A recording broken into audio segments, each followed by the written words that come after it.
সংস্কারের যে প্রচেষ্টা অন্তর্বর্তীকালীন সরকার দেখালো, সেই প্রচেষ্টাটাও কিন্তু খণ্ডিত প্রচেষ্টা। এটাও সত্যিকারের সংস্কারের প্রচেষ্টা নয়।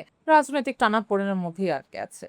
আইনটা হয়তো এখন যে অবস্থায় আছে তাতে বরং আমাদের সুরক্ষার থেকে অসুবিধাই বেশি হবে। জুলাই অভ্যুত্থান আমাদের একটা স্বপ্ন নিয়ে যাত্রা শুরু হয়েছিল। তার ২ বছর পর এসে আপনি জুলাইকে কিভাবে মূল্যায়ন করছেন? জুলাই অভ্যুত্থান বাংলাদেশের ইতিহাসে অত্যন্ত গুরুত্বপূর্ণ একটা রাজনৈতিক ঘটনা। বাংলাদেশের ইতিহাসে আমরা দেখেছি যে বারবারই মানুষকে শাসকের বিরুদ্ধে দাঁড়াতে হয়েছে। এটা ১ম অভ্যুত্থান না। কিন্তু এই অভ্যুত্থানটা নানা কারণে খুবই বিশেষ এবং এর মূল্যায়ন আমি বলব যে এক ধরনের কর্তৃত্ববাদী শাসন ব্যবস্থা সেটা শেষ করা গেছে। আমরা এখন মুক্ত পরিবেশে কথা বলছি, মত প্রকাশ করছি, কার্টুন আঁকছি, গান কবিতা লেখা হচ্ছে ইত্যাদি। এগুলো সবই ভালো, ইতিবাচক। এটাও সত্যি যে জুলাই অভ্যুত্থানে আরো অনেক ধরনের কাঠামোগত পরিবর্তন করা সম্ভব ছিল। সেই পরিবর্তনের ইঙ্গিত ছিল, সেই পরিবর্তনের প্রত্যাশা ছিল, সেই পরিবর্তনটা হবে সেরকম একটা পরিস্থিতিও ছিল। কিন্তু সেটা হয়তো আমরা অর্জন করতে পারিনি। এটা দুঃখজনক হলেও সত্যি যে সম্পূর্ণ আকাঙ্ক্ষা বাস্তবায়ন করা যায়নি। প্রাথমিক যেটা যে ফ্যাসিবাদী সরকারের পতন, আওয়ামী লীগের এক ধরনের ডিসইন্টিগ্রেশন এবং বাক স্বাধীনতা ফেরত আসা, গুম, আয়নাঘর এগুলো বন্ধ হওয়া এগুলো অ্যাচিভ করা গেছে। যে স্বপ্ন নিয়ে আমরা আন্দোলন করেছিলাম এবং রাজনৈতিক যে টানাপোড়েন এবং বাস্তবতার পরিপ্রেক্ষিতে আ আপনি জুলাইয়ের যে স্বপ্নটাকে আপনি কিভাবে দেখতে পাচ্ছেন? যে সফলতার দিকে যাচ্ছে নাকি রাজনৈতিক টানাপোড়েনের মধ্যেই আটকে আছে? রাজনৈতিক টানাপোড়েনের মধ্যেই আটকে আছে। জুলাই অভ্যুত্থানের আকাঙ্ক্ষার মধ্যে রাষ্ট্র সংস্কার, রাষ্ট্র ব্যবস্থার যে পরিবর্তন এবং সেগুলোর একটা মেজর জায়গা ছিল কিন্তু এবং এটা ছিল যে কর্তৃত্ববাদ, কর্তৃত্বপরায়ণতা দূর হবে। প্রতিটা জিনিসের মধ্যে যে এক ধরনের পার্টিসান দলীয় মনোবৃত্তির প্রকাশ দেখা যায়, সেগুলো বন্ধ হবে। এগুলো আমাদের এখানে আকাঙ্ক্ষা ছিল।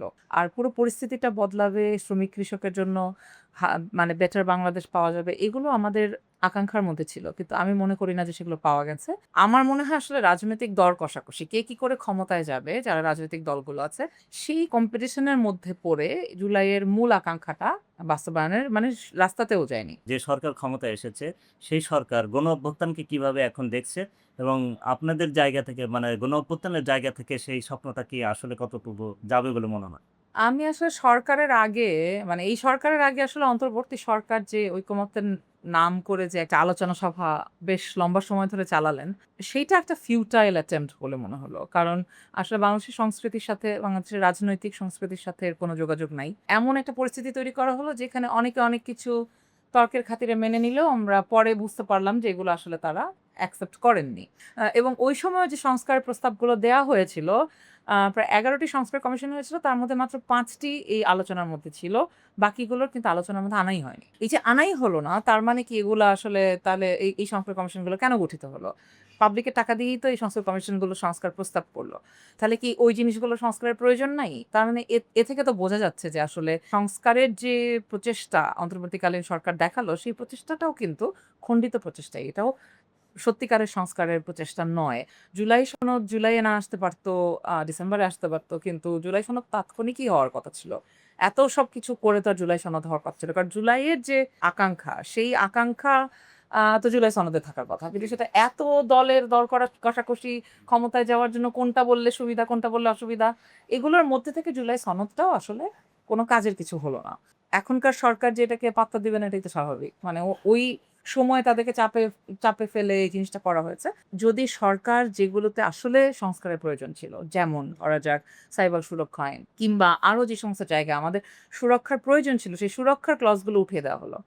কিন্তু আইনটা হয়তো এখন যে অবস্থায় আছে তাতে বরং আমাদের সুরক্ষার থেকে অসুবিধাই বেশি হবে। এই ধরনের পরিবর্তন ওনাদের করবার দরকারটা কি ছিল? যেহেতু ওনারা সংখ্যাগরিষ্ঠ তাই? মানে সংখ্যাগরিষ্ঠতার চাপে যদি সবই আবার সেই আগের মতো হয় তাহলে ওই শেখ হাসিনা সরকারের সাথে তাহলে কি পার্থক্য হলো?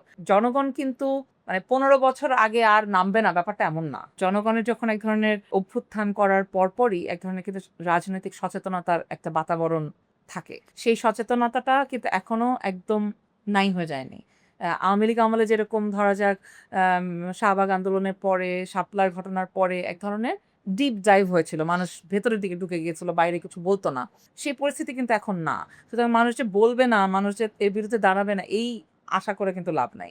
সুতরাং তাদেরও সতর্ক থাকা উচিত। ক্ষমতার দম্ভকে বাংলাদেশের মানুষ কখনো ভালোভাবে নেয় না। নে